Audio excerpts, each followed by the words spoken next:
दोस्तों, आप सभी का मेरे YouTube चैनल मैथमेटिक्स 2.0 में स्वागत है। जैसा कि दोस्तों बौद्ध धर्म का आज हम पार्ट 3 वीडियो बना रहे हैं, अर्थात इसका भाग 3 हम बना रहे हैं। भाग 2 के जो लास्ट टॉपिक के बारे में हमने चर्चा किया था वह त्रिपिटक के बारे में चर्चा किया था और मैंने बताया था आपको कि त्रिपिटक जो है वह पाली का ही एक शब्द है जिसका मतलब होता था 3 टुकड़ियां। अर्थात आइए अब इसके बाद का हम विश्लेषण करते हैं कि जो 3 टुकड़ियों के बारे में चर्चा की गई थी, जिसमें शुद्ध पिटक था, विनय पिटक था, साथ ही साथ अभिधम पिटक था, इसके बारे में विश्लेषण करते हैं। यदि आपने पार्ट 2 और पार्ट 1 का वीडियो नहीं देखा है तो चैनल पे जाकर उस वीडियो को जरूर देख लें। साथ ही साथ अगर अभी तक आपने चैनल को सब्सक्राइब नहीं किया है तो चैनल को सब्सक्राइब कर लें। साथ ही साथ लाइक और कमेंट जरूर करें और दोस्तों के बीच में शेयर जरूर करें। आइए दोस्तों आगे का हम विश्लेषण करते हैं। 3 टुकड़ियों में जो हमारा प्रथम जो था शुद्ध पिटक, इसमें बौद्ध धर्म के मूल सिद्धांतों का वर्णन किया गया था।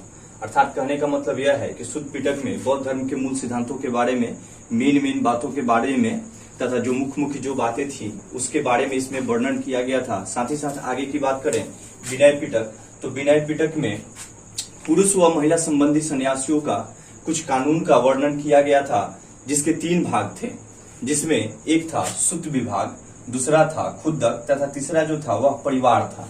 साथ ही साथ दोस्तों आगे की बात करें तो अभिधम पिटक में इसके भी 7 भाग थे तथा इसमें बौद्ध दर्शन या तत्व ज्ञान का वर्णन था, अर्थात इसमें फिलॉसफी के बारे में आपको बताया गया था।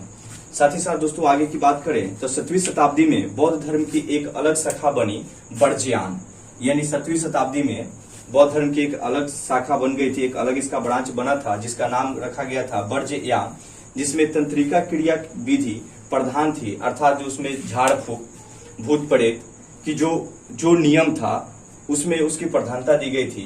साथ ही साथ मतलब कहने का मतलब वह उसमें मुख्य भूमिका था उन लोगों का। साथ ही साथ आगे की बात करें बौद्ध धर्म में तो सबसे पहले जो बौद्ध धर्म में जो सबसे पहले शिक्षा लेने वाले जो शिष्य थे, जो गौतम बुद्ध के शिष्य थे, जिनके 5 शिष्यों के बारे में मैंने आप लोग को चर्चा किया था पार्ट 2 के वीडियो में, उसमें अष्टसागी जो थे वह बौद्ध धर्म के सबसे पहले ऐसे शिष्य थे जो गौतम बुद्ध से शिक्षा लिए थे। साथ ही साथ दोस्तों आगे की बात की जाए तो अष्टसागी ने ही राजगिरी के 2 प्रसिद्ध सन्यासियों को शिक्षा दी थी और वह जो प्रसिद्ध 2 जो सन्यासी जो थे, एक का नाम था मुगलान और दूसरा का नाम था सारिपुत्र। साथ ही साथ दोस्तों आगे की बात करें तो गौतम बुद्ध के जो सबसे प्रिय जो शिष्य थे, अर्थात जो सबसे उनका जो प्रिय जो शिष्य था वह आनंद था। साथ ही साथ आगे बात की जाए दोस्तों तो बौद्ध धर्म को अपनाने वाली जो प्रथम महिला थी वह प्रजापति गौतमी थी। अर्थात प्रजापति गौतमी उनकी सौतेली माँ, कहने का मतलब उनकी मौसी ही थी।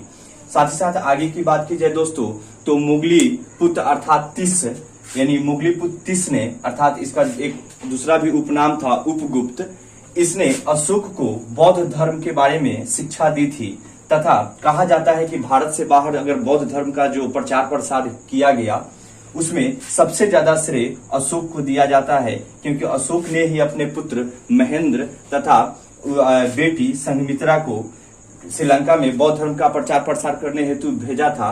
अतः इसे कहा जाता है, अशोक को कहा जाता है कि भारत से बाहर अगर बौद्ध धर्म का जिसने सबसे ज्यादा प्रचार प्रसार किया था वह अशोक था।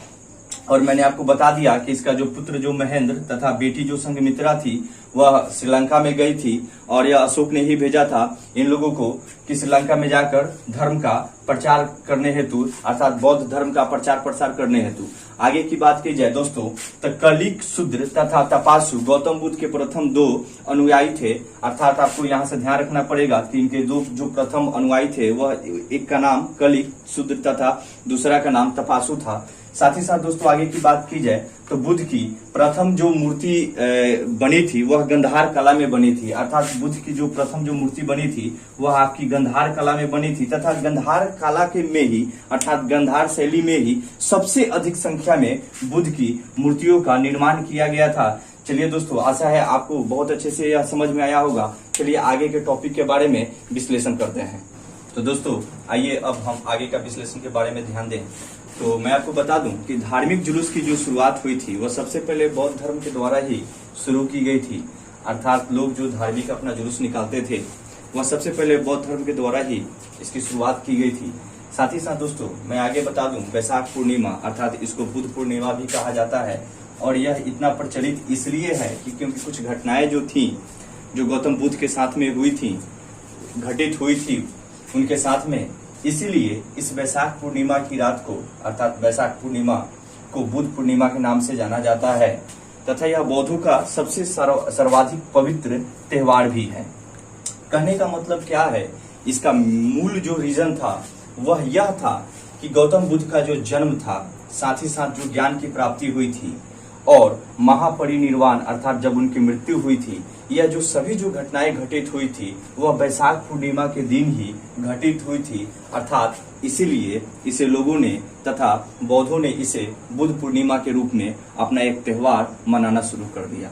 आगे की बात की जाए दोस्तों, तो बौद्ध धर्म का परम जो लक्ष्य था वह निर्वाण था। अर्थात निर्वाण का मतलब यह था, बौद्ध धर्म में निर्वाण का मतलब यह था दीपक का बुझ जाना, यानी जीवन मरण के चक्र से मुक्त हो जाना।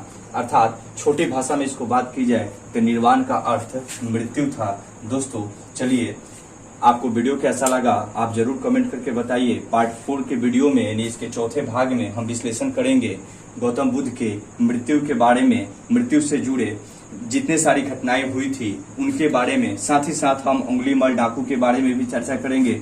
और दोस्तों जो बौद्ध जो संगतियां हुई थी, साथ ही साथ जो धार्मिक जो चिन्ह जो थे, जैसे कि सांड, घोड़ा, कब कब जन्म के समय, मृत्यु के समय तथा स्फूत, जब गौतम बुद्ध की मृत्यु हो जाती है तो उनके अवशेषों को 8 हिस्सों में बांट दिया जाता है। उन हर चीजों के ऊपर चर्चा की जाएगी दोस्तों।